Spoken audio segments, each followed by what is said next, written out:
Le Burkina Faso, faut-il le rappeler, s'est soumis à cet examen pour la 4e fois,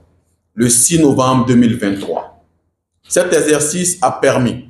au Burkina Faso de réaffirmer le ferme attachement de notre pays à respecter ses engagements en matière de droits humains, particulièrement dans le contexte de la crise sécuritaire à laquelle notre pays est confronté depuis. Il a également permis de présenter les efforts du pays dans la mise en œuvre des 184 recommandations acceptées lors du 3e cycle de l'EPU en 2018,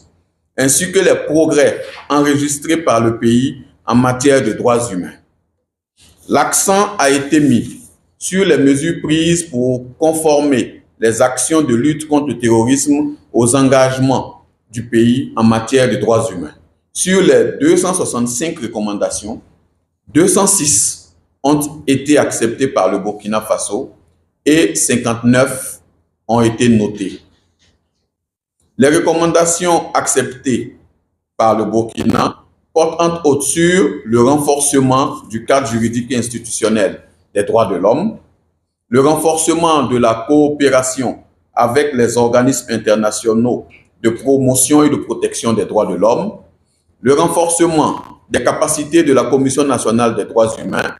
et du mécanisme national de prévention de la torture, l'amélioration des conditions de détention,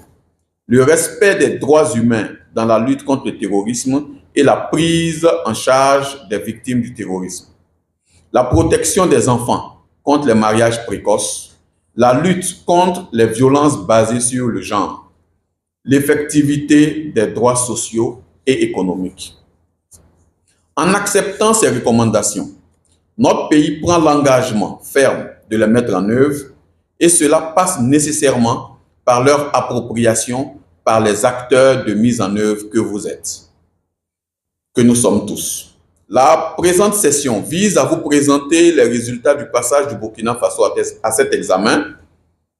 à en assurer une large diffusion et une appropriation des différentes recommandations et d'approfondir la réflexion sur les actions de leur mise en œuvre. Tout en souhaitant de fructueux échanges sur les actions à développer pour la mise en œuvre des recommandations, je vous invite à vous les approprier et à être des relais auprès de tous les autres acteurs de l'État.